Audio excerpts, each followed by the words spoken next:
despreparado, que reage de maneira violenta.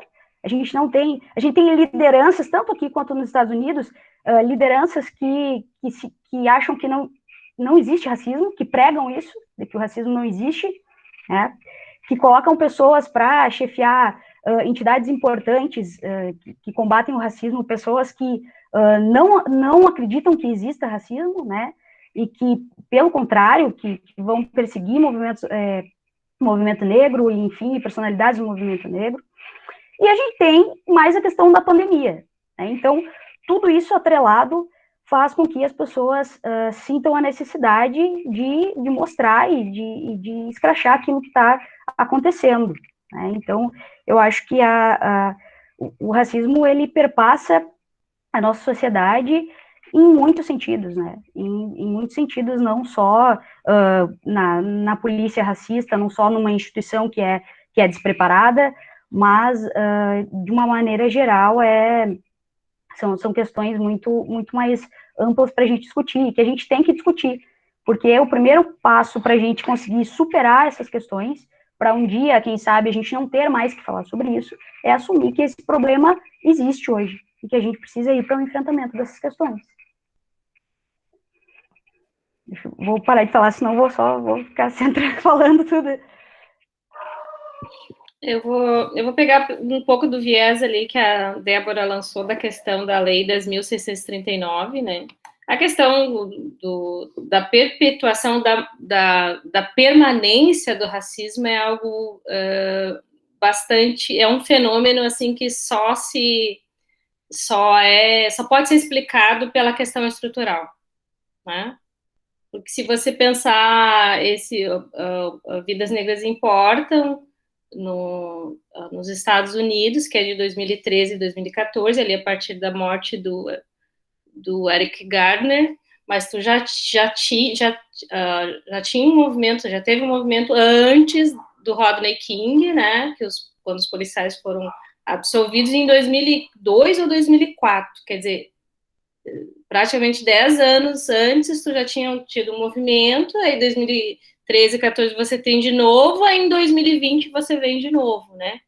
Mesmo que seja uma sociedade cuja questão de ações afirmativas e programas relacionados à mobilidade econômica ou educacional da população negra tivessem começado antes, mas lá também existe a questão da permanência do racismo em outro âmbito, que é o âmbito das violências institucionais, até na questão física, e que se agravaram a partir da eleição do Trump, né? Então, não é um fato só da questão da permanência do racismo. Você tem um momento político que também favorece essas questões. Aqui no Brasil não é diferente, né? Agora vocês veem o seguinte, assim, não sei se vocês estão observando, especificamente sobre Vidas Negras Importam. Enquanto lá nos Estados Unidos você teve vários dias em que as pessoas foram para a rua e que a questão racial era a pauta principal dessas pessoas irem para a rua, acho que mais ou menos 2 semanas, aqui logo virou uma ato antifascista. Não sei se vocês notaram isso. Não que não seja pertinente você ter atos antifascistas, porque a gente está vivendo um momento político que perde isso. Mas a gente... Aí o que fica de pano de fundo agora, o que vai para uma pauta que talvez não seja primária aqui no Brasil, não é mais tanto a questão racial, né? A questão de perda da questão democrática, a questão de um governo que é antidemocrático, que está pedindo a volta do AI-5, daqui a pouco já vem para um movimento antiditadura, que também é pertinente, mas, de novo, tu acaba deixando isso meio de lado. Só para dizer para vocês, não estou dizendo que isso seja ruim ou seja bom, estou dizendo que aqui a pauta racial sempre acaba se perdendo no meio de outras pautas que são importantes também, mas que em algum momento a gente tem que pensar, parar e olhar só para a pauta racial. Com relação à Lei 10.639, a gente sabe que ela não vem acontecendo. Eu não trabalho com educação básica, mas eu tenho projetos na educação básica, eu trabalho com projetos de meninas, adolescentes do ensino básico, para ciências, formação, enfim, trazer um interesse de meninas para essas áreas, trabalham também com recorte étnico-racial nas atividades que são feitas, mas a gente percebe que na escola, a escola entende que trabalhar a Lei 10.639 é chamar um palestrante negro em novembro, né? E aí, assim, normalmente eu vou sem problema nenhum, né? Mas eu sempre marco uma reunião com a coordenação pedagógica e o máximo de professores possível, assim, da escola, que estão na escola naquele dia. Porque eu sempre penso que eu tenho que ouvir as falas dos professores. E eu tenho algo para dizer para a Jaine e para o Victor, não sei se eles circulam nas escolas, que eu tenho a mais absoluta certeza nos últimos tempos. Quem precisa trabalhar a questão racial nas escolas são os professores. Eles deviam chamar a gente para dar formação para eles. As falas dos professores normalmente são muito, mas muito mais complicadas do que as falas dos alunos. É isso. Não sei se o Victor quer. Não, só complementando isso que tu disse, Marta, as cadeiras que eu fiz com o pessoal de licenciatura em História, eles falavam que normalmente eles eram chamados só também para falar pontualmente algumas datas específicas, para deixar marcado que estava se chamando alguém do movimento negro para falar. E daí eles notavam que não adianta tu ir numa semana e falar tudo o que tu tem para falar, tentar sensibilizar os alunos quanto a esse tema, se ao longo de todo o ano o professor ficar falando justamente o oposto daquilo que tu está dizendo. Se o ano todo o professor ficar martelando com frases racistas, não adianta tu só ir em um dia e mostrar toda uma outra perspectiva para eles, que é muito difícil tu conseguir desconstruir algo que o professor com a autoridade dele ali na frente está trazendo isso o ano todo. Mas então, voltando para a provocação da Débora no início, eu acho bem interessante, eu acho que sim, o óbvio precisa ser dito. Por que a gente traz a ideia de vidas negras importam, se não são todas as vidas que importam? É bem óbvio quando a gente vê, pensando no contexto brasileiro, que a gente tem que um jovem negro morre a cada 23 minutos. Então, isso já seria um ponto por si só, porque que a gente fala, aqui no Brasil também, que vidas negras importam. A gente também tem desculpa, não é corona. A gente tem que também 75% das pessoas que são assassinadas são negras. Também esse mesmo número com a questão com a polícia, que a cada 4 pessoas assassinadas pela polícia, 3 pessoas são negras. Então a gente percebe que existe sim um genocídio da juventude negra, existe sim um genocídio da população negra.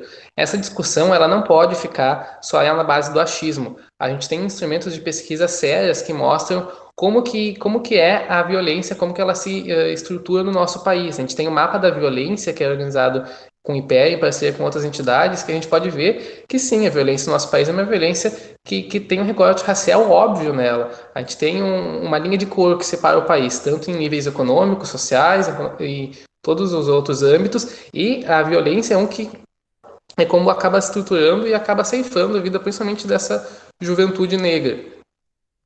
Eu acho que, como a Marta falou, essa questão das vidas negras importam, ela já vem há muitos anos, sempre acabam tendo ondas de convulsão social por conta do assassinato de algum jovem negro, que dá para perceber que o racismo ele não é simplesmente uma coisa episódica, não é algo que aconteceu pontualmente, ele não é simplesmente uma anomalia no sistema, ele é o sistema, ele é o que estrutura a nossa sociedade.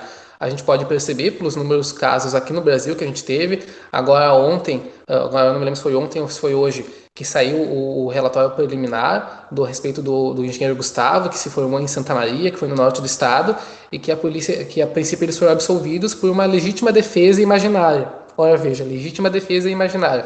Então, quer dizer, que ponto que a gente chega de absurdo?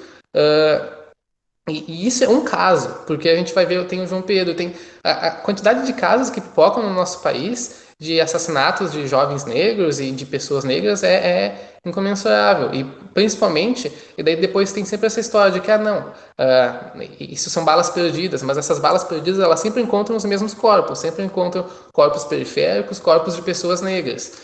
Então tem essa diferenciação, ela precisa ser falada. Óbvio, todas as vidas importam, mas a gente tem é muito disparado a quantidade de pessoas que estão morrendo, a gente precisa atentar para esses números, a gente precisa ver qual que é o real foco do problema para conseguir identificar esse problema e a gente vai tentar corrigir esse problema a partir de ações afirmativas, a partir de políticas públicas baseadas em dados, não baseadas em achismo, não baseado num pensamento dessas pessoas revisionistas que estão querendo destruir pedra sobre pedra. A gente tem que ter uma postura séria e afirmativa de conseguir compreender qual que são os principais problemas que a sociedade está tendo e ver quais são os marcadores que identificam esse problema. E o marcador social é um marcador muito importante para fazer essa análise. E ele é sempre esquecido, sempre essas discussões ficam abafadas. Como, de novo, a Marta falou, quando a gente tem quando se dispara para todo mundo o movimento do Black Lives Matter, quando chega no Brasil, ele também fica abafado dentro dessa bolha maior desse antifascismo. Por óbvio, de novo, a gente tem que estar combatendo essas investidas fascistas, porque elas vão atacar todas as pessoas, mas elas atacam principalmente algumas pessoas do que outras. Então a gente não pode deixar que sempre o movimento antirracista, sempre as pautas do movimento negro, elas fiquem abafadas em pautas maiores, porque elas não são tratadas da maneira como elas deveriam, elas acabam se perdendo no meio desse caminho. E esse também é uma movimentação interessante, porque normalmente os agrupamentos sociais que abrigam as pautas antirracistas, que abrigam essa conversa a respeito do movimento negro, são movimentos de esquerda. Só que a gente tem que, historicamente no Brasil também, as lideranças de esquerda, na maioria das vezes, elas eram lideranças brancas. E que, por mais que elas abraçassem essas pautas antirracistas, acabavam colocando num balaio comum que não era tão bem trabalhado e que não se tinha uma real enfrentamento, uma real intenção de criar lideranças negras, uma real intenção de permitir que as pessoas negras se pronunciassem, e acabava trazendo outras pautas como prioritárias. Daí fica sempre naquela velha disputa, que na verdade não deveria ser uma disputa, se é uma questão de classe ou se é uma questão de raça, que, óbvio, e também a questão de gênero, que daí a gente pega os três que às vezes ficam concorrendo, quando na verdade não existe uma concorrência. A gente tem que pensar sempre na intersecção e sempre pensar como que essas violências elas se sobrepõem e elas se relacionam entre si. Eu acho que nesse primeiro momento, só para também não ficar me estendendo demais, vou deixar aqui e a gente segue conversando. Eu acho, sim, muito importante, exatamente, tudo que vocês falaram se congrega, né, e converge, muito importante. Seria tanto assunto que a gente poderia falar noites e noites. Só retomando algumas coisas que foram faladas, né, que acho que a Marta comentou a questão, se aumentou o número de docentes e tais na UFSM, não sei, eu vou realmente buscar essas informações. A Jaine comentou também que temos que sair da reclamação do despreparo das instituições e aí, então, o povo, né, ir para a rua e tomar para si essas responsabilidades, né? E agora o Vitor tocou num ponto que ele falou sobre aquele caso do engenheiro, né, que foi morto, e aí ele falou que a alegação da polícia foi legítima defesa imaginária. E aí eu me lembrei que o professor Silvio ontem, no Roda Viva, ele falou do imaginário social da sociedade brasileira sobre o negro, sobre a população negra, que esse imaginário social contribui para o racismo, né? Aí o que seria esse imaginário social? É a visão que a sociedade tem da população negra, do negro e né, do ser humano negro. E qual seria esse imaginário social? São os estereótipos e as características que se atribuem à pessoa negra, né? Então, eu fiquei pensando muito, me abalou muito essa questão, né, do imaginário social, e eu fiquei pensando muito tristemente, né, fiquei muito abalada, chocada com essa questão, porque, claro, a gente sabe o que se pensa, né, sobre as pessoas negras, e cai exatamente nessa questão, né, legítima defesa imaginária. Então, aí tu olha para uma pessoa e tu imagina, é negro, vai me atacar, vai me matar, e foi exatamente o que os policiais brancos pensaram quando assassinaram covardemente George Floyd, né?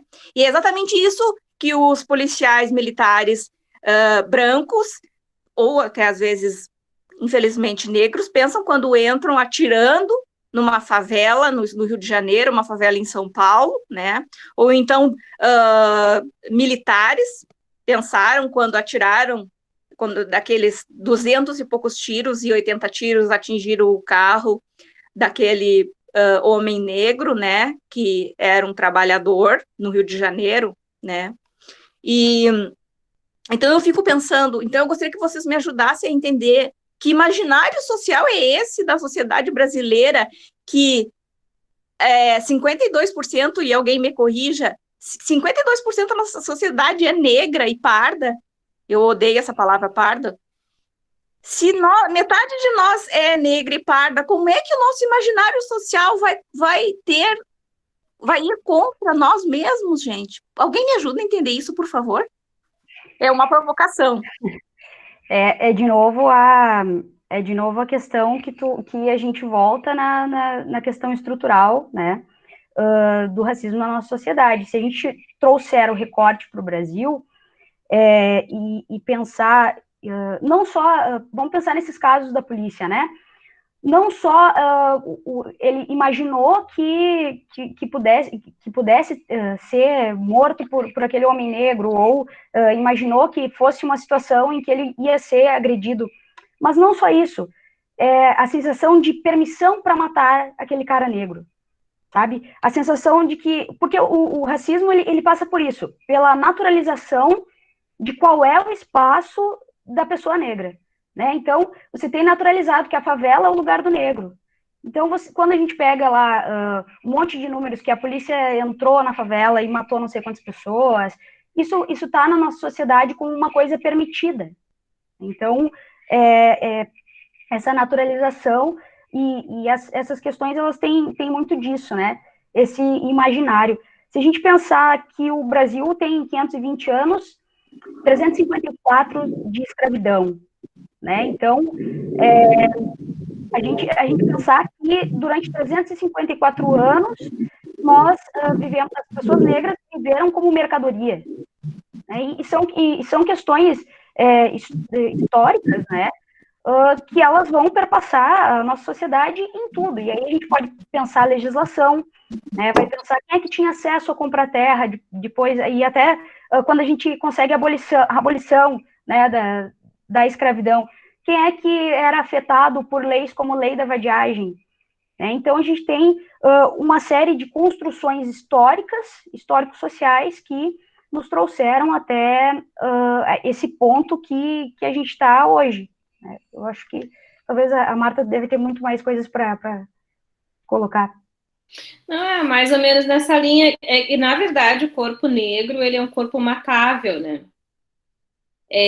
Eu acho que de tudo, assim, de todo esse processo de tráfico promovido pelos países europeus, o período, a diáspora que, enfim, no continente americano, que a gente tem os nossos povos diaspóricos no continente americano, de tudo isso o que eu creio, assim, que ficou, assim, de maior herança desse período escravocrata é a desumanização dos corpos negros. Então, acho que a Débora falou assim, né, essa questão a gente não é considerado humano, a gente é considerado pela maioria da sociedade como alguém abaixo, né, do grupo humano. Então, ele é um corpo matável, negligenciável, ele é um corpo que não precisa receber tanta atenção do SUS, por exemplo. A gente sabe, por exemplo, que as mulheres negras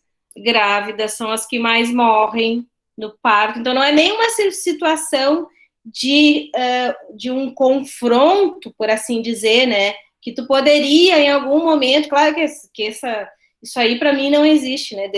Legítima defesa imaginária, isso aí é um absurdo do absurdo, né? Mas a violência contra os corpos negros, ela acontece em qualquer âmbito, inclusive em locais de cuidado, né? Então, tu pensa que em locais de cuidado, né, não é a rua, não é o conflito, não é a situação de periculosidade, não é um enfrentamento X ou Y, é uma situação de cuidado e mesmo assim se comete violência contra os corpos negros em locais de cuidado. Se a gente lembrar, por exemplo, do caso do senhor que foi agredido porque alguém teria achado que ele roubou um celular. Vocês lembram dessa situação? Ele estava dentro do hospital cuidando, não estava na rua, ele não estava circulando, não é uma situação que tu poderia te colocar como alguém que se sente ameaçado, minimamente ameaçado. Como é que tu vai se sentir ameaçado por um senhor de 60 anos, fisicamente, que se percebe que fisicamente tem suas limitações, e tu se sente à vontade, alguém se sente à vontade para agredir essa pessoa? A única explicação é a desumanização, e isso é herança do período da escravidão. A única forma de conseguir subjugar um outro corpo que aparentemente é parecido com o teu, né, fisicamente é parecido com o teu, é dizer que o outro não é humano. Eu só queria falar, talvez vocês não conheçam, eu olho bastante seriados, assim, sobre distopia, assim, porque eu sou da área das ciências naturais, adoro ver essas coisas, assim, meio maluca de futuro, enfim, distópico, e eu adoro Black Mirror, simplesmente adoro Black Mirror. E tem um episódio que aparentemente a humanidade está dividida em dois grupos, e um desses grupos seriam baratas, parecidos com baratas, ou animais assim asquerosos, que o outro grupo poderia matar. E essas pessoas usam um dispositivo no cérebro que é para fazer essas operações de caça a esse outro grupo, que seriam essas figuras nojentas, né?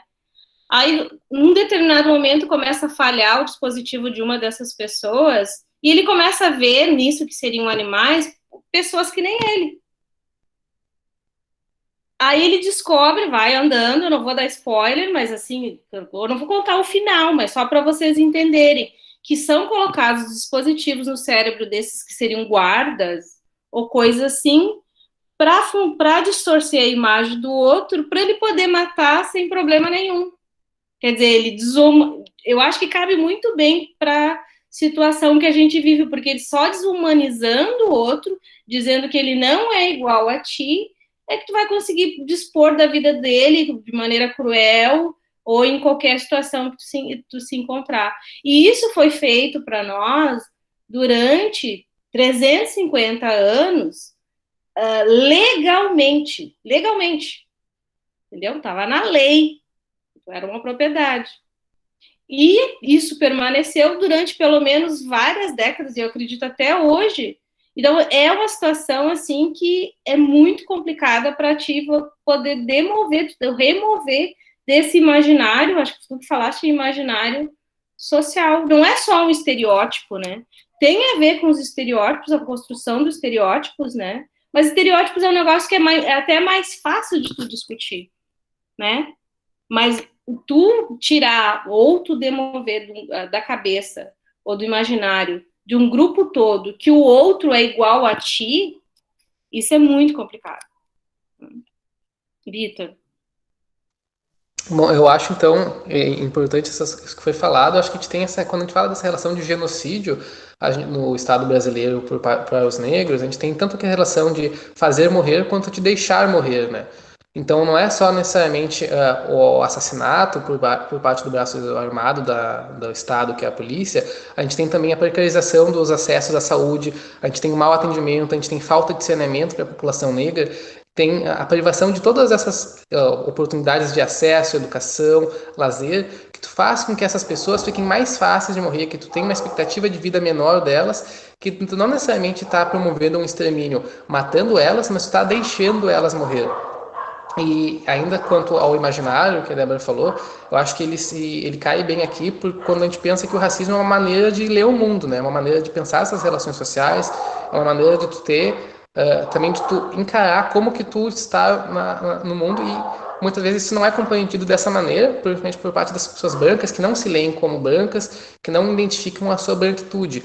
Como elas já estão inseridas nessa lógica de privilégio, veem isso como algo natural, elas não veem que está entranhado muitas vezes dentro delas, dentro de toda a nossa sociedade, esse racismo estrutural que acaba perpassando todas as nossas relações. E daí isso influencia muito a subjetividade das pessoas. A Jaine tinha dito na primeira fala quando ela falou da população carcerária, que não necessariamente que a população carcerária é majoritariamente negra, mas que não necessariamente as pessoas que mais cometem crimes, elas são negras, ou que mais são julgadas são negras, as que mais condenadas são negras. Então a gente tem vários estudos que mostram que, por exemplo, a gente tem uma subjetividade muito grande em torno do que se é posse de drogas e o que seria contrabando, porque não existe uma definição de gramas específica para tipificar isso. Então tu acaba caindo na subjetividade do juiz. E daí a gente vê que a população negra, ela, mesmo com doses pequenas, ela é muito mais condenada que a população branca com a mesma quantidade de droga.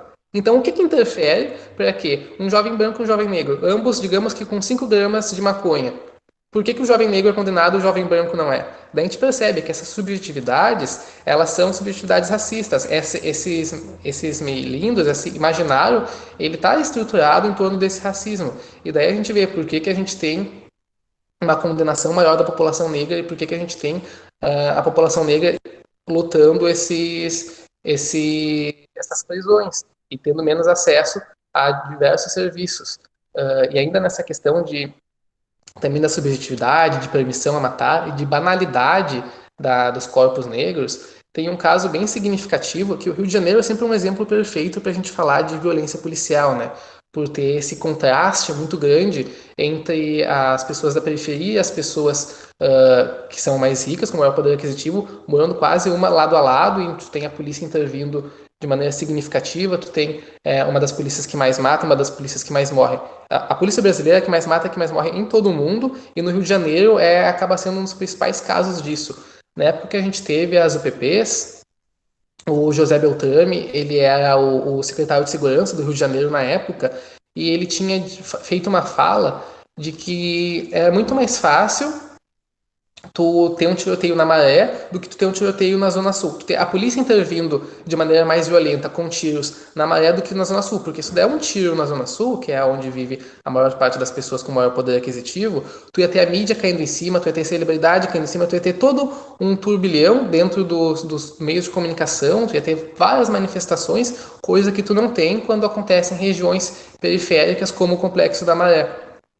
Então, tu tem que, muitas vezes, nosso sistema judiciário ele é muito impreciso, é muito demorado, e tu tem que, em alguns casos que são mais mediatizados, eles têm uma pressão maior para ser resolvidos. E esses casos que são mediatizados são normalmente quando acontecem nas áreas de regiões mais nobres, não são quando acontecem nas áreas de regiões pobres. Então, quando a polícia ela mata um jovem negro numa região mais pobre, ela sabe que não vai acontecer nada, ela tem realmente essa permissão. Por quê? É um jovem negro, então a gente extermina o tempo todo a população negra, é numa região afastada, então os holofotes não chegam até lá, não vai ter mídia caindo em cima, não vai ter pressão da sociedade para que ele seja condenado, então ele pode fazer isso. E isso que diferencia quando um policial ele vai numa favela, ele pode entrar arrombando a casa da pessoa sem se importar com as consequências, e quando ele está em Alphaville, que é uma região nobre de São Paulo, ele fica com medo e ele aceita o desacato de uma pessoa rica que fica xingando ele, que foi um vídeo que circulou na internet, que após uma briga doméstica, alguém liga para a polícia para denunciar, e o dono da casa, que tinha discutido com a mulher dele, ele começa a xingar o policial, dizer que ele não ganha nada, dizer que ele é rico e que ele não quer que o policial encoste na calçada dele. E o policial escutou aquilo. Óbvio, a população se indignou com aquele ato de violência do cara rico de Alphaville pro policial. Só que por que o policial não fez nada? Imagina se fosse numa favela, se o dono da casa da favela começasse a xingar o policial desse jeito. Realmente a reação do policial ia ser de escuta, ia ser de ficar esperando para ver o que vai acontecer. Não, se o cara seguisse vivo, ia ser uma vitória, porque ele sabe que não vai acontecer nada com ele. Ele sabe que o máximo que vai acontecer é depois sair que foi uma legítima defesa imaginária. Porque, de novo, a gente tem essa permissão para matar quando é em determinados espaços. E daí, de novo, que a gente vem com essa linha de cor, de que a gente tem realmente uma divisão entre brancos e negros na nossa sociedade, quando a gente percebe que a subjetividade está do lado de uns e não de outros. Isso. Obrigada, Vitor. Ótimos. Olha, gente, ótimas colocações. Nós estamos recebendo, vocês estão recebendo vários elogios ali no chat. E eu gostaria de oportunizar a professora Helenise Sangoy Antunes, que pediu um espaço para comentar, fazer uma fala. Se vocês não se importam, pode ser? Professora Helenise, você está por aí? Quer falar? Enquanto a professora Helenise está... Tá aí? Oi, tô aqui. Boa noite. E as colocações assim que o pessoal está fazendo toca muito, né? Quando, assim como a professora Jane orienta os estágios e a gente se depara com uma situação muito desigual nas escolas, principalmente na área da alfabetização, que é a área que eu atuo, né? Então, toca bastante ver as crianças, né, com um desejo muito grande de aprender a ler e escrever, e a gente vê falas recorrentes assim, com essas crianças da periferia, não vão ser nada mesmo, vão reproduzir, vão ser limpadores de carro, vão ser empregadas domésticas, né? Essas são falas que eu vi há praticamente 20 anos atrás, quando eu fiz a minha pesquisa de mestrado sobre o imaginário das crianças que se encontravam em situação de rua em Santa Maria. E se passou 20 anos e eu retornei ao campo do estágio e é recorrente esse tipo de fala, que é um mito da infância pobre, como se as crianças não pudessem chegar ao lugar que elas quisessem chegar, né? E aí tu vai ver, são crianças de periferia, são crianças que estão em vulnerabilidade social, e o preconceito é muito grande em relação a essas crianças, principalmente as crianças negras, né? Então, isso é uma coisa que me toca muito, me choca como formadora de professores, como mãe, como ser humano, como brasileira. E aí, quando a gente retoma essas falas, e eu conversei muito tempo com essas crianças e continuo conversando, hoje já são adultos e a gente conversa com essas crianças ainda, e aí tu pergunta o que eles querem ser. E eles têm o desejo de estudar, de ir para frente, de ir para a universidade. Às vezes não tem muita clareza assim, de como chegar na universidade, mas eles têm sonhos, né? E eu nunca me esqueço, a última fala que eu tive ainda no ano passado, quando eu estive numa escola de periferia e as crianças disseram assim para mim, eu quero ser veterinária para ajudar os bichinhos que são abandonados, eu quero ser pediatra para ajudar as crianças que não conseguem atendimento. Então, eu entendo muito bem o que está acontecendo no Brasil quando há toda essa discussão de desmonte da universidade pública, quando há esse desmonte da escola pública, quando há o fim das cotas, né, para pós-graduação, tudo isso eu consigo entender, porque realmente, se tem uma forma da gente poder mudar, é quando a maioria dessa população puder ter acesso à escolarização. Quando ela tiver acesso à escolarização, quando ela estiver começando a ocupar esses cargos de liderança, ela vai poder ter esse olhar mais humano, ela vai poder acreditar no SUS, ela vai poder acreditar na escola pública, ela vai poder ter possibilidades de transformar esse mundo que está. Então, quando há o boicote à ciência, quando há o boicote à educação pública, quando há o boicote ao acesso à universalização do saber, é claro que esse poder minoritário, ele jamais vai permitir que a gente chegue, porque quando essa população chegar, é um medo. Então, por isso o ataque ao projeto do Reúne, por isso o ataque às cotas, por isso o ataque às universidades públicas, porque esse povo está chegando, né? Esse povo chegou na universidade pública. A gente vê na Universidade Federal de Santa Maria, a gente via um professor negro. Hoje a gente vê outros professores negros, a gente vê alunos negros, alunas negras. E isso aí, para eles, é uma coisa que é uma afronta, né? Porque a universidade pública ela tem que ser para a minoria, ela não poderia ser para maioria da população. Então, eu, como alfabetizadora, é uma luta assim, que eu falo muito nos cursos de formação de professores, e aí eu me recordo do Bernardo Charlot, um francês, que ele diz que não existe crianças que não aprendem a ler e escrever, existem crianças em situação de fracasso, elas estão em situação de fracasso em função desse imaginário que coloca eles numa condição de inferioridade, mas todas as crianças têm condições de aprender. Então, eu acho que é isso que a gente tem que lutar e fortalecer a escola pública, fortalecer a universidade pública e fortalecer discussões como essas que estão acontecendo aqui, porque esse capital cultural que vocês têm, que vocês estão trazendo, essa qualidade dessa discussão, é isso que vai fazer a diferença. Não tem outra, eu não acredito em outra revolução que não seja a revolução pelo conhecimento e a revolução pelo saber. E o saber é uma arma tão poderosa que faz com que as pessoas tenham tanta raiva do acesso democrático à escola pública e à universidade pública. Então, parabenizá-los, né? Dizer da alegria de estar ouvindo vocês hoje e também parabenizar, né, a Débora e a todos que estão promovendo esse espaço tão importante, assim, de reflexões tão oportunas, né? E que bom que está sendo gravado para a gente poder ficar na memória da gente sempre essas questões que vocês estão colocando, né? E questões muito importantes como não é todo negro que é culpado, mas é aquele que geralmente é o mais condenado, né? Então, e eu vou dizer uma coisa, eu acho que isso tem que ser escrito, sabe? Isso tem que ir para o diário, isso tem que ser para os jornais, isso tem que estar escrito não só nos nossos faces, não nos nossos whats, mas tem que transcender esses mundos, sabe? Escrever muitos livros sobre isso, e para a gente poder ir mudando, né, essa cultura. Por isso que eu fiquei tantos anos trabalhando com as crianças, porque se a gente quer mudar um pouco isso, com certeza é apostar nas crianças, nos adolescentes, nos jovens que estão aí, né? Se essa geração que está no poder não consegue enxergar isso, quem sabe a gente construa, né, outras percepções. E isso é tão possível quanto hoje, né, da gente poder estar ouvindo vocês. Que eu há 20 anos atrás, na universidade, jamais vi discussão sobre isso. Muito incipientes as discussões, muito poucos livros eram escritos sobre isso, muitas poucas pesquisas eram feitas sobre esses temas, e hoje a gente vê com maior fluidez dentro do nosso espaço. Então, vamos em frente, né? Esperança, eu acho que isso é a palavra importante, esperançar, né? Se movimentar nesse projeto para uma vida inteira, né? Não é só para a nossa existência, com certeza, é para várias existências, e que a gente consiga, pelo menos dentro da nossa casa, não permitir essas formas tão cruéis de racismo e de discriminação que até hoje eu não consigo. A gente entende,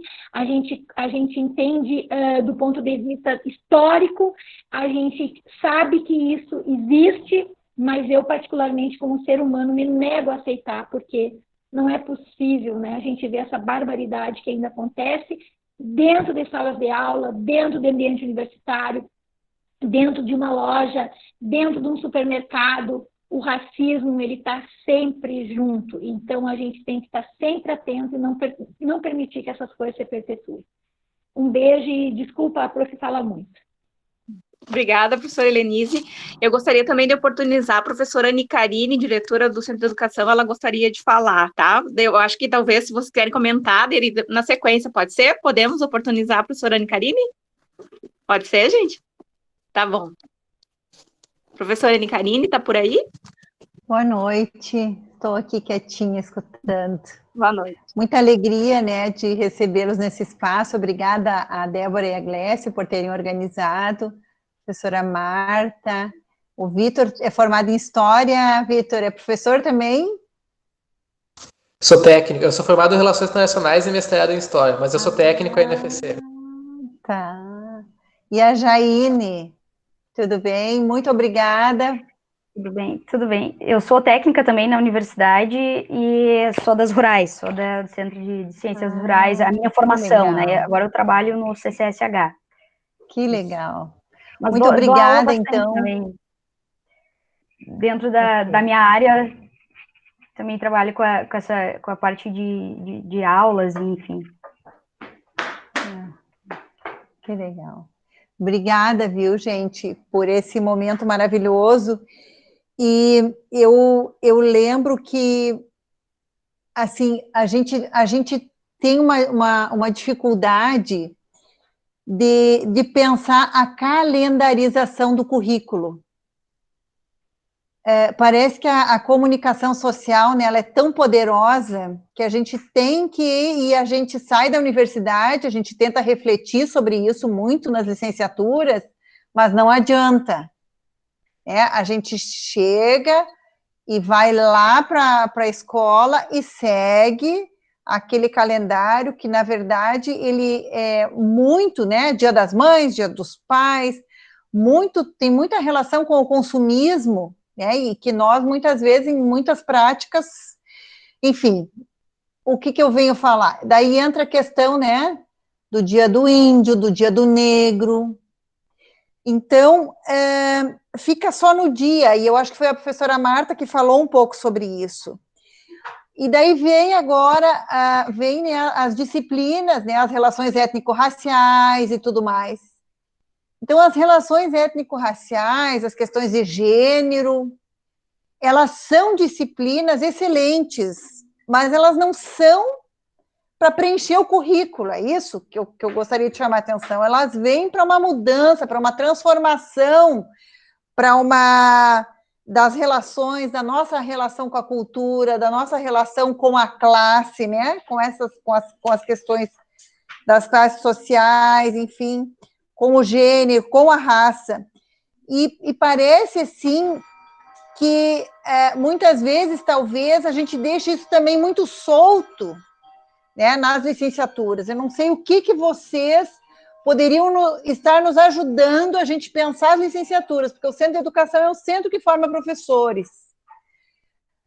Então, como é que a gente poderia fazer? É claro que teria que ter um estudo do currículo, mas eu acho que a Glécia e a Débora, né, poderiam também nos ajudar a pensar, será que essas disciplinas vão conseguir agora dar conta um pouco mais? Não sei, gostaria, sim, que vocês, se pudessem, conversar um pouco, falar um pouco sobre isso. Obrigada, gente. Obrigada, professora querida. E aí, quem gostaria de começar?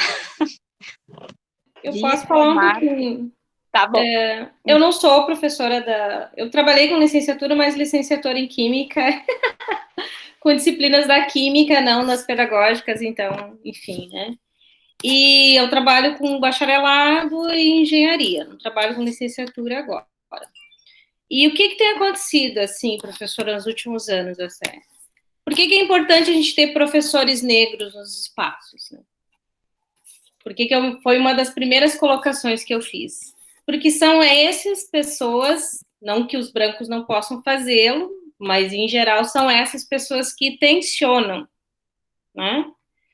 Porque existe, essa questão racial, ela é uma questão que, como ela está entranhada no tecido social brasileiro, ela tem uma permanência, porque ela atravessa séculos, ela é uma questão que ela não pode ficar restrita a uma disciplina, na minha visão. Assim, eu falei num dia, mas para mim vale também para uma disciplina, entendeu? Porque aí você fecha ela naquela caixa ali, você trata aquele conteúdo durante um semestre, né? Boa parte dos professores ou fazem de forma equivocada. Não é uma crítica aos professores, mas eu acho que, de novo, eu volto lá para o início, para a questão da formação docente para trabalhar essas questões. Eu acho que alguém escreveu no chat ali também, né? De como que ele vai abordar, porque a gente enfrenta equívocos dessa natureza toda a hora. Só para vocês terem um exemplo, a gente estava formatando um curso para pensar racismo, vários tipos de racismo. Uma das professoras propôs trabalhar com racismo ambiental, que é uma área assim que meio que não está restrita ao campo da educação. Você pode trabalhar com ciências naturais, com química, física, e pensar várias coisas sanitárias e tal, né? E essa professora veio com um conceito completamente equivocado sobre o que era racismo ambiental. Mas ela queria trabalhar com racismo ambiental. Tu tá entendendo? Então, tem uma coisa, assim, de pensar que se você vai tratar desses temas, alguma formação além daquela que a gente teve deve acontecer, porque a formação que a gente tem não é voltada para isso. né? Então, por que eu penso tanto nessa questão de ter os docentes negros? Porque eles que vão tensionar para pensar um currículo, as diversas formas que as questões étnico-raciais pode permear por esse currículo de formação de professores, né? Porque eu não sei, na palestra para mim foi uma palestra, né? Não foi uma entrevista do Silvio Almeida ontem, né?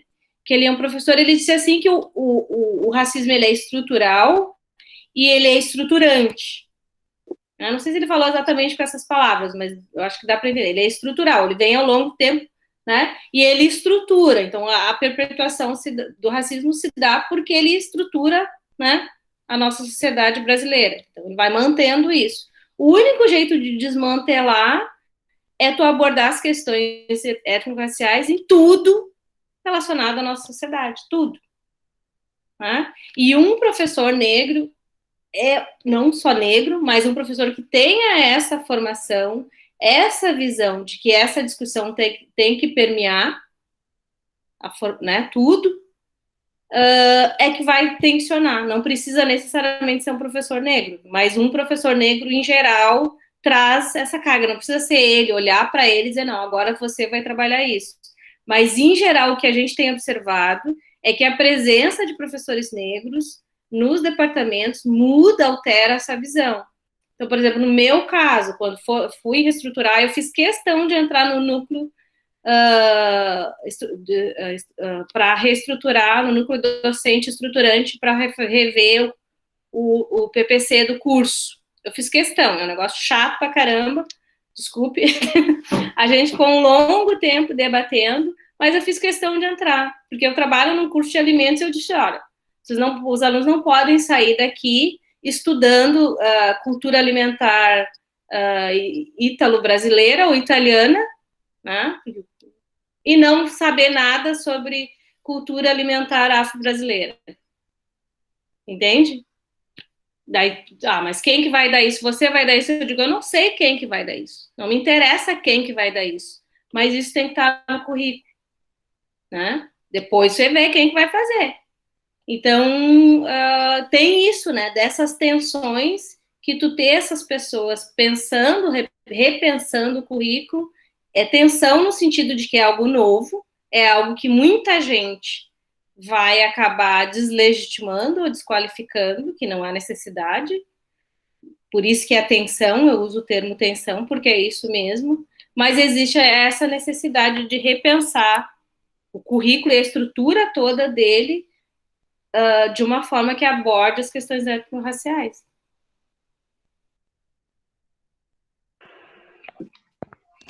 Eu acho também de extrema importância a gente entender o que esses espaços, né, significam, né, para as pessoas, assim, né, o espaço da educação e a potência que a escola tem, né, se nós formos pensar, até mesmo com relação às primeiras situações desconfortáveis com relação ao racismo, as primeiras situações que a gente viveu, eu não sei vocês, mas as minhas foram na escola, no ambiente escolar. Né? Então, para entender a potência que o ambiente da educação tem, né? Para além, obviamente que o combate ao racismo, ele é de brancos e negros também, ele é de negros e de não negros, né? Então, a gente precisa que todas as pessoas estejam engajadas nisso, né? Então, professores não negros também, a gente precisa também que façam a sua parte, né? E aí a gente vai pensar a educação continuada como forma disso, né? Enfim, e capacitações. Mas acho que do que a Marta falou, para além das tensões que podem ser provocadas pelos professores negros, a gente tem a questão da representatividade, né? Tem a questão da criança negra, da criança periférica, que vê o professor, né, que é uma figura de liderança, né, que está ali numa sala de aula e que está expondo ideias, né, mas também da gente pensar que não basta ser um professor negro, né, tem que ser uma construção que a gente não consegue fugir da questão política dessa construção, né? Então, não pode simplesmente ser uma figura que está ali, que é uma figura não branca, mas descolada da realidade social, da realidade política que a gente vive, né? Então, acho que isso é uma questão bastante importante, pertinente da gente pensar, né? Então, e de centros que estão mais envolvidos com as questões da educação também estarem pensando. Eu não tive nenhum professor negro na universidade. Quando eu entrei, era o primeiro ano das cotas, então nós conseguimos contar os 4 negros que tinham na sala, né? Então eu sou egressa das cotas, e também entrei no concurso com as cotas raciais, né? E com bastante orgulho disso, né? De poder estar preenchendo e poder estar ocupando esse espaço, né? Que a gente batalhou aí ao longo da vida para estar conseguindo, né? Mas, enfim, eu enxergo essa questão da educação e da formação de professores de fato capacitados e engajados na questão política e na questão racial extremamente importante, assim como concordo com tudo aquilo que a Marta falou. Acho que, Vitor... Bom, obrigado pela contribuição das professoras também, da Elenise e da Anne-Carine. Eu acho que a gente sempre, quando falava de uma das questões da dificuldade da Lei 10.639, essa de educação afro-brasileira nos colégios, era de uma questão circular, né? Os alunos, eles tinham que ter, os alunos da rede básica, eles tinham que ter esse conteúdo, mas os seus professores, eles não tinham as informações, eles não tinham conhecimento para transmitir para os alunos. E daí, esses professores eram formados em faculdades, e nessas faculdades eles não tinham essas temáticas dentro da sala de aula. E os professores das faculdades também não tinham muitas vezes esses conteúdos para ensinar para eles. Então era todo um ciclo de desinformação e falta de interesse também que fazia com que os alunos, que aponta que são os alunos da rede básica, eles não tivessem essas informações, por mais que a lei tivesse sido aprovada.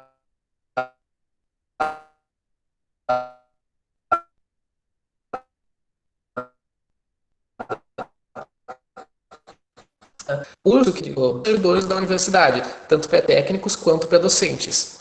Todos esses podem ter acesso ao curso.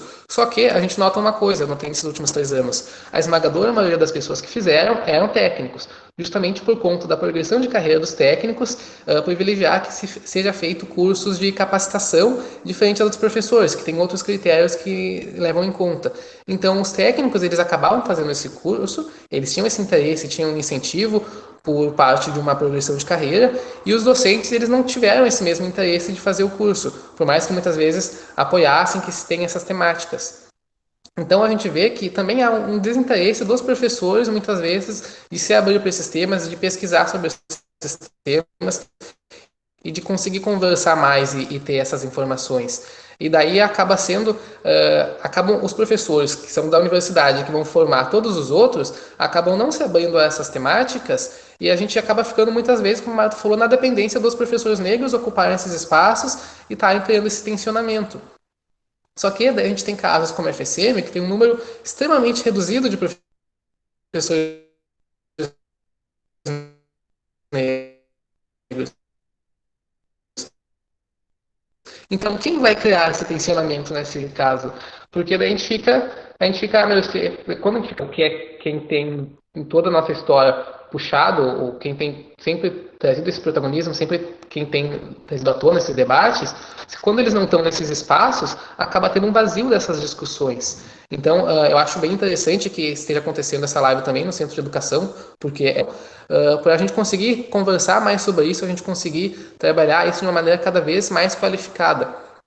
Porque eu acho que a calendarização, como as pessoas falaram, é muito difícil não ocorrer a calendarização do ano letivo, né? Porque é o que está no dia a dia dos estudantes, então a gente acaba trabalhando quando chega o mês de novembro, acaba tendo a televisão, ela traz o tempo todo temáticas, e é quando se lembra de entrevistar as pessoas do movimento negro, acabam trazendo essas discussões, então no colégio também acabam se tendo essas discussões. Só que a gente acaba compartimentando as pautas específicas do movimento negro. Então, ao invés de trazer de uma maneira transversal ao longo do ano, ao invés de conseguir falar em todos os momentos e dar a aula de uma maneira que não reafirme questões racistas, acaba deixando simplesmente delegado para o dia 20 de novembro, ou para o mês de novembro, a pauta do movimento negro, para abril a pauta do movimento indígena, e não se tem essa questão continuada.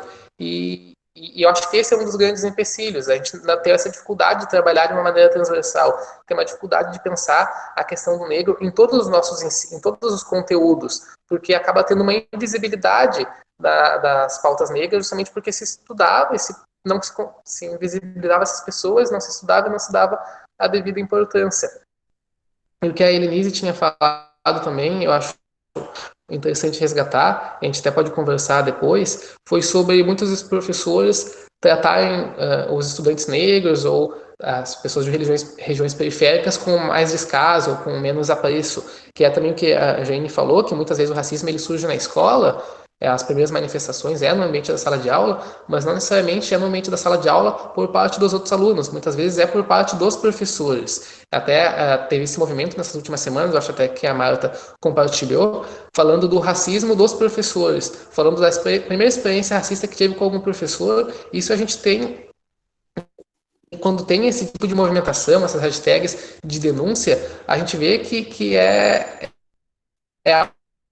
algo extremamente amigo. Entre todas as pessoas negras, tiver algum professor que fez algum comentário, algum professor que desvalorizou, algum professor que achou que a gente não era capaz e que não teria essa capacidade intelectual para seguir em frente. E daí a gente vê que esses mesmos professores que às vezes falam esse tipo de coisa, no mês de novembro, muito a guincho dos movimentos sociais, a guincho da mídia está batendo tanto nesse tema, eles trazem palestrantes negros para fazer a sua fala. Só que, de novo, a gente não pode ter essa questão simplesmente compartimentada, a gente tem que ter de uma maneira transversal, abrangendo todo o sistema de ensino.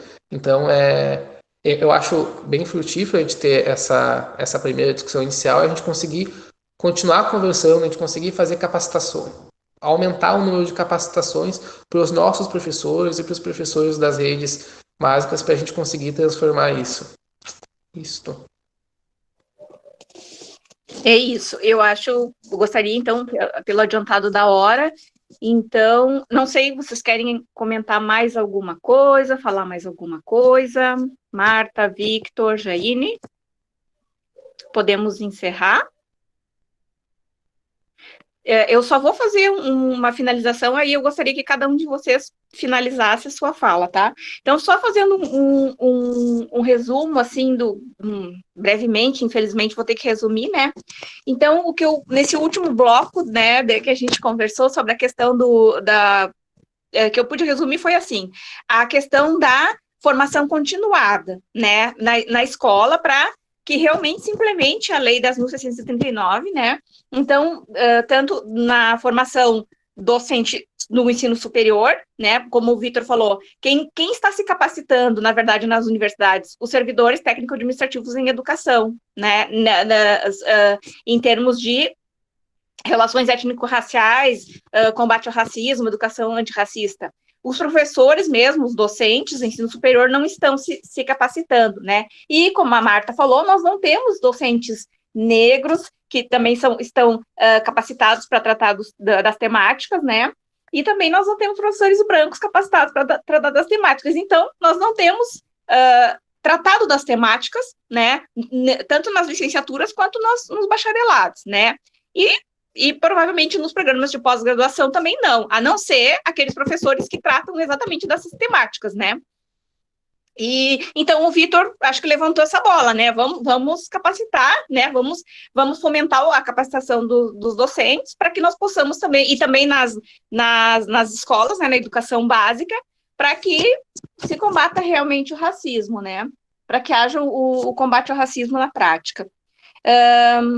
E eu acho que é por aí, tá, gente?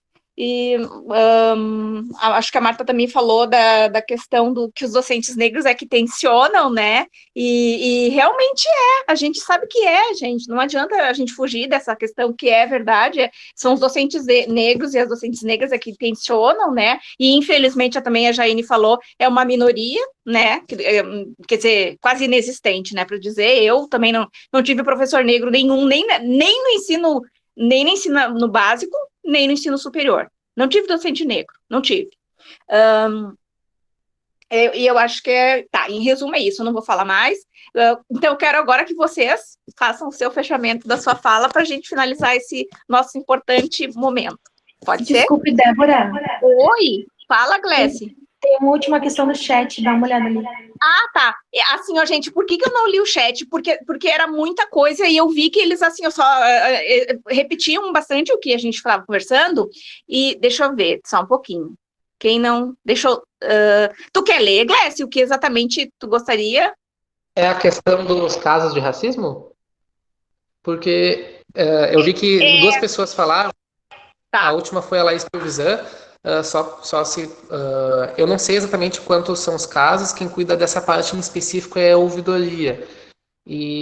Porque o canal da ouvidoria é um pouco complicado, todas as denúncias elas são feitas no site da ouvidoria, e daí lá eles tipificam qual é o tipo de denúncia. Por enquanto esse é um instrumento de denúncia dentro da universidade, mas eu não sei dizer qual que são, eu não sei se eles chegam a segmentar por racismo e injúria racial, não tenho essa informação. No caso, a pessoa pode solicitar por meio da Lei de Acesso à Informação, né, Vitor? Sim. Então, a Glau, né, Gláucia Rocha, você pode solicitar à ouvidoria da UFSM o acesso a esses dados, tá? Porque existe a Lei de Acesso à Informação e você tem direito a ter acesso a esses dados, são dados públicos, tá bom? Acho que eu respondi, a gente respondeu a pergunta, né? Alguém gostaria de responder junto? Dar mais alguma informação? Tem mais alguma questão ali no chat, Gleice, me ajuda, por favor? Que eu vi que tinha bastante... Gente, que eu vi era mais parte isso, assim, tinha comentários bastante... Isso, comentários assim, que dados importantes. Se alguém não deixou o nome, pessoal, por favor, para certificação, pode colocar. Se alguém não se sentiu contemplado em alguma pergunta, se quiser, porque foram muitos comentários e a gente pode ter perdido alguma coisa. Então, se alguém quiser colocar de novo ou quiser fazer algum comentário, enquanto eu não quis interromper agora, pode colocar para a gente. E se quiserem, a gente pode encaminhar para o Victor, para a Marta, para a Jaine, que eles depois podem devolver para vocês as respostas, os comentários deles. Desculpa que eu não quis interromper, como eu falei no início, eu não ia interromper, então por isso que eu não interrompi. Gente, Glécia, mais alguma coisa, Glécia? A Jane, a professora, assim, ó, só vou fazer um rapidão. A professora Jane, Marta, elogiou a Marta bastante ali, a professora Marta, a professora Jane Schumacher, não sei se a Marta conhece ela, a professora Jane é do Centro de Educação, a professora Aruna se manifestou, a professora Aruna é vice-diretora do Centro de Educação, vamos ver quem mais, é a Gláucia Rocha, né, o Thiago Trindade, excelentes colocações, a Bruna Loureiro Denkin. Eu tô olhando o chat. Não sei eu li. Tá, então tá. Então, eu gostaria que vocês finalizassem com uma última fala de vocês, fazendo um fechamento. Pode ser? Quem vai primeiro? Pode ser, eu fiquei com o microfone aberto, pode ser eu. Eu quero agradecer, né, a presença de todos e de todas, o convite também de vocês, né, eu postei nas minhas redes a arte que vocês fizeram e muitas pessoas comentaram, e também agradecer aos colegas que compartilharam, né, e muitas pessoas comentaram, é um espaço muito importante, né, e, enfim, é importante porque, exatamente como eu tinha falado no início, a importância da gente apontar, né, de que os problemas de fato existem, né, para que a gente consiga superar esses problemas um dia. E eu gosto sempre de finalizar os espaços, assim, que eu participo, pensando daqui para frente como a gente vai fazer, né, então, a importância da gente transformar o discurso, né, de fato em ações, principalmente quando a gente fala em racismo, que é esse tema que vai ser transversal e que vai estar em qualquer âmbito da nossa sociedade que a gente falar, né? Se a gente falar de futebol, a gente vai falar de racismo também. Se a gente falar da educação, se a gente falar de qualquer meio que a gente está, né? Se a gente vai falar sobre políticas públicas, a gente sempre vai trazer esse assunto, porque ele está no nosso cotidiano, né? Ele está enraizado. Então, a provocação que fica é que a gente consiga desnaturalizar o racismo, né? Que a gente consiga superar isso e transformar o nosso discurso em prática, né? Transformar as nossas ações, que a gente consiga pensar a maneira como a gente fala. Será que quando alguma pessoa negra aponta que aquilo é racismo, por que eu duvido que aquilo de fato é racismo? Então, repensar essas ações vai fazer com que a gente tenha uma sociedade melhor para todos e todas, porque não tem como a gente pensar uma sociedade democrática se a gente não pensar uma sociedade livre do racismo. Então, a democracia está extremamente ligada ao combate ao racismo, ao combate ao fascismo, certo? Então, muito obrigada mais uma vez, e estou à disposição para o que precisarem, tá? Então, um abraço a todos e todas.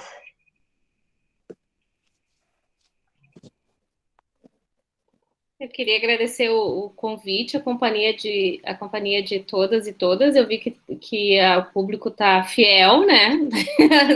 18 a 20 pessoas o tempo todo. Isso quer dizer que é um assunto que as pessoas querem ouvir, ou, enfim, ou dialogar, ou entender melhor. Eu acho que eu, como professora, eu acredito que se você recebeu uma educação racista, eu acho que uma educação antirracista pode fazer o caminho inverso, mas você tem que estar aberto a ouvir o outro, a estar num espaço de escuta mais do que de fala, né? Para essas percepções que para nós tem a ver com a nossa própria sobrevivência, minha, da Jaine, do Victor e da Débora, né? Então, são questões que perpassam a nossa vida toda em todos os momentos, né? E por isso essa coisa que eu falei antes da atenção. Para nós, estar num mundo racista como esse é uma atenção do momento que a gente acorda até a hora que a gente vai dormir, né? E eu decidi já nos últimos vários anos, eu estou no movimento negro, que a minha atenção vai ser socializada. Se eu tenho que viver numa tensão constante em função do racismo, quem estiver por perto ou estiver numa situação em que eu me sinta desconfortável, vai ficar desconfortável também. Então, porque é a única coisa de tentar abalar um pouquinho essa estrutura. Existem dois níveis da luta antirracista, dois níveis bem básicos. Uma é o nível subjetivo, que eu acho que essas questões educacionais, da lei, de representatividade que a Jaine traz, são super importantes. E outro é o campo da estrutura da nossa sociedade e das questões de acesso e democracia, né? De tu ter realmente uma sociedade democrática. Que aí tem a ver com o campo subjetivo, mas vai mais em direção ao campo prático. E aí uma das questões práticas, eu acho que é importante, que é sempre ser trazido para o debate, que o Victor trouxe, que é a questão de formação para a diversidade, independente de ser formação docente ou não, tá?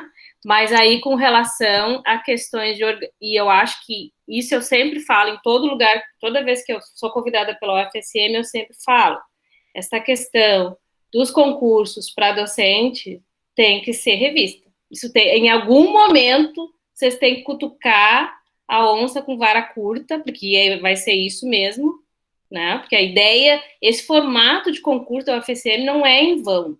Vocês estão entendendo que não é em vão. É intencional. Né? A ideia é não aplicar de fato a lei.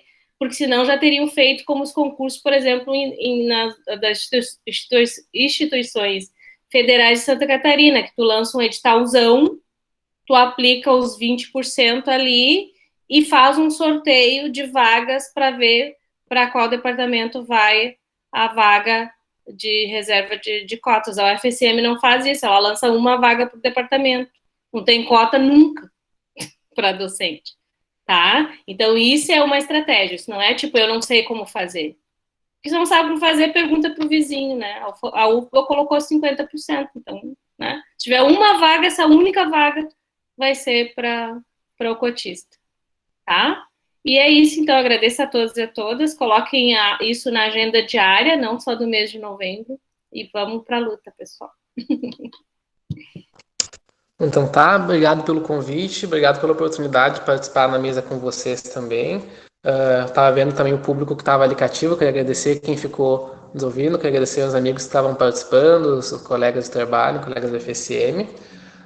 Então, eu tenho mais a agradecer, eu acho que a gente pode seguir essa conversa adiante nos próximos meses também, a gente pode, o pessoal da educação que quiser ter mais diálogo sobre cursos, sobre a gente pode pensar em projetos, também em parceria com o Observatório de Direitos Humanos, pode entrar em contato que a gente pode dialogar e indicar parceiros.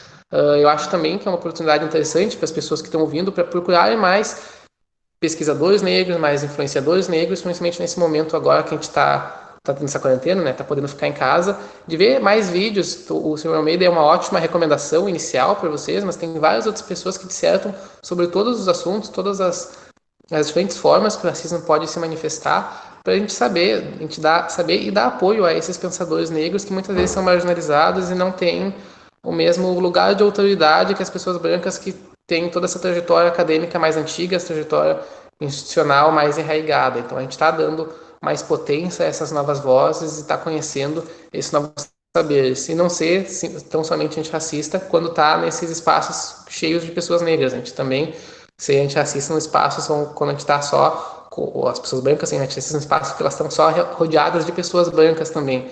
Elas carregarem essa bandeira independente do local que elas estejam. Então é isso. Obrigado e boa noite para todo mundo. Bom, muito obrigada, então, a todos e todas que assistiram, que participaram, a vocês, principalmente, que aceitaram o nosso convite. E eu queria dizer que eu assino embaixo tudo que vocês falaram agora. E também queria dizer que realmente não há democracia com racismo, né, como a Jaine falou, e como a Marta falou, que não haja justiça se não há paz, né, eu também concordo com a Marta, se não tem justiça para o povo negro, eu também vou incomodar, eles também não vão ter paz, comigo também funciona assim, eu vou fazer o meu barraco, vou incomodar.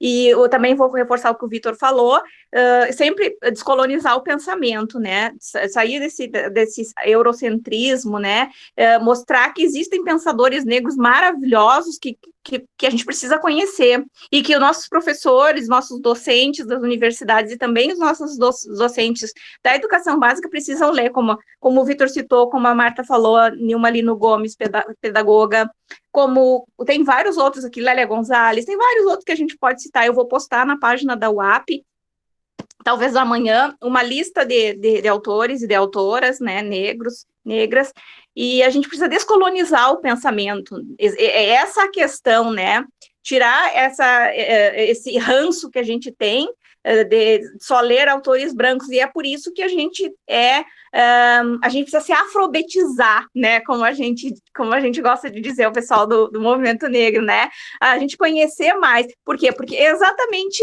essa questão que é o racismo brasileiro, é nos fazer desconhecer a cultura afro-brasileira e indígena, né? Nós praticamente não conhecemos a cultura afro, a cultura indígena, nós simplesmente nos desaculturamos e abraçamos a cultura eurocêntrica, né? Como a Marta falou ali, ítalo-brasileira, alemã, né?